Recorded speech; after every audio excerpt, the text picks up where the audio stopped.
매일 성경 묵상을 돕는 해설 가이드입니다. 안녕하세요. 묵상 코치입니다. 함께 읽고 나눌 말씀은 요한복음 1장 29절에서 42절까지 말씀입니다. 오늘 본문에서는 예수님에 관한 세 가지 기독론적 표현이 등장합니다. 첫째는 예수님은 세상의 죄를 해결하시는 하나님의 어린 양이시다 라는 내용입니다. 둘째, 예수님은 또한 성령이 비둘기처럼 내려 그 위에 머무시는 하나님의 아들이시다 라는 것입니다. 하나님의 아들로서 예수님은 아버지를 세상에 드러내십니다. 그리고 세 번째, 예수님은 안드레의 입을 통해 참된 메시아로 묘사됩니다. 29절에서 34절 읽겠습니다.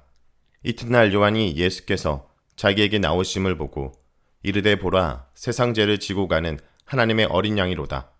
내가 전에 말하기를 내 뒤에 오는 사람이 있는데 나보다 앞선 것은 그가 나보다 먼저 계심이라 한 것이 이 사람을 가리킴이라. 나도 그를 알지 못하였으나 내가 와서 물로 세례를 베푸는 것은 그를 이스라엘에 나타내려 함이라 하니라. 요한이 또 증언하여 이르되 내가 보매 성령이 비둘기같이 하늘로부터 내려와서 그 위에 머물렀더라. 나도 그를 알지 못하였으나 나를 보내어 물로 세례를 베풀라 하신 그이가 나에게 말씀하시되 성령이 내려서 누구 위에든지 머무는 것을 보거든 그가 곧 성령으로 세례를 베푸는 이인 줄 알라 하셨기에 내가 보고 그가 하나님의 아들이심을 증언하였노라 하니라. 세례 요한은 자기에게 나오는 예수님을 하나님의 어린 양으로 묘사합니다. 어린 양은 다양한 유대 모티브들을 배경으로 하고 있습니다. 어린 양은 유대 전통에서 제의적 증보를 위해 사용되었거나 혹은 메시아적 인물로 그려졌습니다. 대표적인 하나님의 어린 양의 유대적 배경은 유월절 어린 양, 고난받는 종, 묵시적 승리를 하는 어린 양을 들 수 있습니다. 어느 한 가지 절대 배경이 된다라기보다는 다양한 배경이 연합하여 요한복음에 하나님의 어린 양의 모티브의 배경이 된다 할 수 있습니다. 다시 말하면 하나님의 어린 양이란 하나님이 준비하시고 보내주신 어린 양이란 뜻으로 유대 전통의 다양한 어린 양의 개념을 종합하는 최고의 어린 양이라는 개념이 그 안에 녹여 있습니다.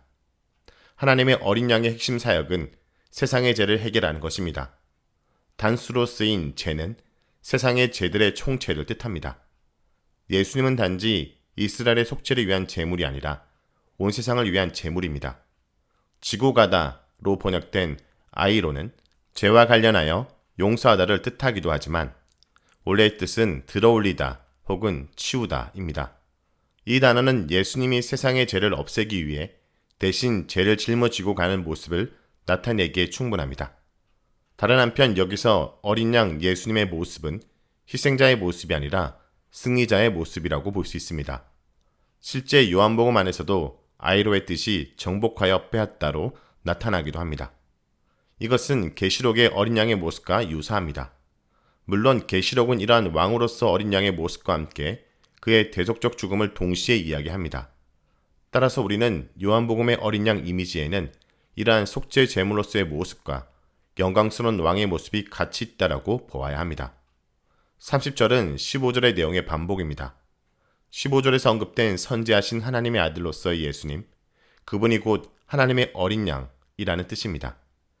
영원하신 하나님의 아들은 다른 무엇보다 세상의 죄를 해결하기 위해 이 땅에 오셨습니다. 15절을 문맥에서 해석하면 영원하신 하나님의 아들이 하나님의 은혜를 드러내기 위해서 세상에 오셨다는 뜻이 됩니다. 이제 30절을 문맥에서 해석하면 영원하신 하나님의 아들은 죄를 용서하기 위해 세상에 오신 것이 됩니다. 영원하신 하나님의 아들이 성육신하신 목적이 두 가지로 집약됩니다. 하나는 하나님의 은혜의 계시와 또 하나는 사람들을 위한 속죄입니다. 한편 요한의 세례의 최종 목적은 사람들을 해결케 하는 것을 넘어 하나님의 아들을 이스라엘에게 나타내는 것입니다. 메시아적 인물이 성령 충만함에 성령으로 세례를 베푼 것이라는 사실은 구약 성경에 이미 등장합니다. 하나님이 다윗의 자손에게 그의 종에게 성령을 부을 것이라는 예언이 예수님 안에서 성취됩니다. 마지막 날에 하나님이 그의 백성들에게 성령을 부어주실 것인데 요한복음은 이 예언이 메시아신 예수님을 통해서 성취될 것을 말하고 있습니다. 33절은 요한이 자신의 의지대로 세례 사역을 한 것이 아님을 나타냅니다. 요한은 자신의 세례를 주기 위해 보냄받았다는 것을 표명합니다. 요한복음에서 하나님의 사역자는 보냄받은 이로 묘사됩니다. 예수님은 하나님께로부터 보냄받으셨습니다. 제자들은 예수님께로부터 보냄받았습니다. 따라서 세례를 위해 보냄받은 요한의 사역은 예수 그리스도의 구속사역과 맥을 같이 한다는 것을 알 수 있습니다. 요한은 그리스도 사역을 준비하고 교회는 그리스도 사역을 계승합니다. 그러나 다른 한편으로 교회는 요한처럼 그리스도를 위해 길을 준비하는 사역을 하기도 합니다. 사람들의 높아진 마음을 낮추고 낮아진 마음을 메꾸어 예수님의 복음이 그들에게 임하도록 해야 합니다. 성령 안에서 사랑과 나눔으로 그들의 마음이 부드럽게 되도록 해야 합니다. 진리를 통해 그들이 진정 회개하고 주님께 돌아오도록 힘써야 합니다. 세례 요한은 예수님을 하나님의 아들이라고 합니다. 요한복음 서문에서 계속해서 예수님의 신성이 강조되어 왔고 요한복음 전체의 주제도 예수님의 메시아적 정체성과 하나님의 아들로서의 신성을 연결시킵니다. 따라서 세례 요한의 증언은 예수님을 하나님의 아들로 묘사하는 요한복음 전체 주제를 강화해 줍니다. 본단락에서 세례 요한은 아주 중요한 두 개의 기독론적 타이틀을 통해 예수님의 정체성을 드러냅니다. 하나는 하나님의 어린 양, 또 다른 하나는 하나님의 아들입니다. 35절에서 42절 읽겠습니다.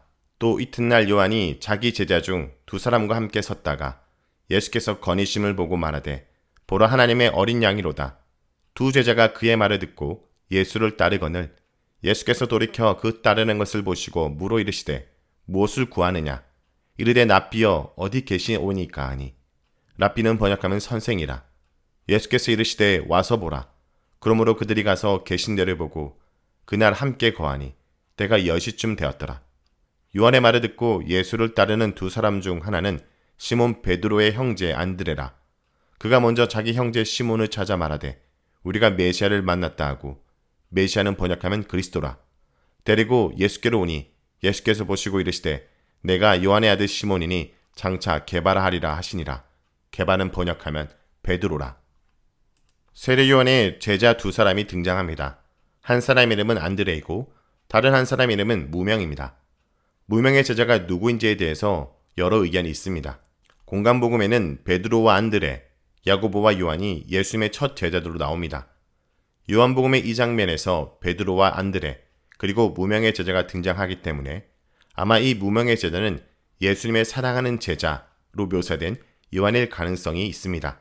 이렇게 본문에서 나오는 두 제자는 세례 요한으로부터 예수님을 어린 양으로 소개받고 예수님을 따르고 예수님과 함께 머뭅니다.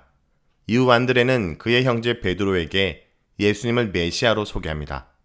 따르다와 거하다는 이중적인 의미가 있습니다. 문자적으로 예수님을 따라가는 것과 그리고 예수님과 함께 거하고 머무는 것일 수도 있습니다. 그러나 이 두 동사는 요한복음에서 제자도를 의미하는 말로 자주 사용됩니다. 예수님의 제자는 예수님을 따르는 자로 표현됩니다. 예수님의 제자는 예수님의 말씀 안에, 사랑 안에 머물며 그의 사랑을 드러내는 자입니다. 물론 본문에 나오는 따르다와 거하다는 1차적으로 문자적 의미를 나타내지만 상징적인 의미도 내포하고 있을 것입니다. 즉 그들이 예수님의 제자가 된다는 것을 암시합니다. 한편 예수님을 어린 양으로 소개받은 안드레는 예수님과 함께 머문 후 왜 그를 메시아로 고백했을까요? 우리는 여기서 어린 양 기독론과 예수님의 메시아 직분 사이에 모종의 관계가 있음을 짐작할 수 있습니다. 앞선 예수님을 어린 양이라고 말했던 내용은 이 어린 양이 메시아적 배경을 가지고 있음을 드러냅니다. 메시아가 죄를 정복하며 종말론적 승리를 가져오는 인물임을 보여주고 있는 것입니다.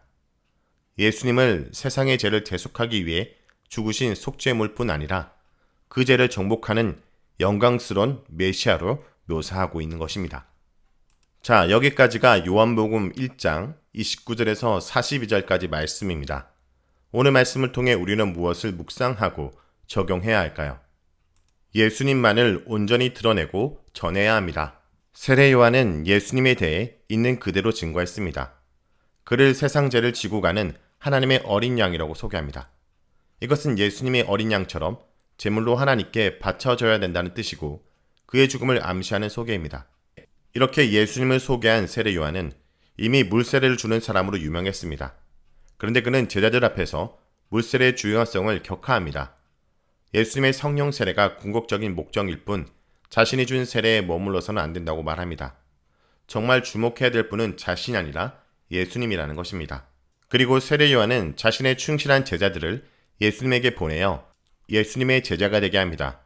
결코 자기 제자로 머무르지 않고 예수님의 제자가 되게 해야 자신의 사역이 완성된다고 생각한 것입니다. 이것이 진정한 의미의 제자 훈련입니다. 성도 여러분, 우리가 예수님을 위해서 하는 그 모든 것들은 나를 남기는 것이 아니라 예수님을 남기고 예수님만을 전하기 위한 것이라는 것을 잊지 말고 나를 낮추고 주님을 드러내는 하루를 살아가길 간절히 기도드립니다.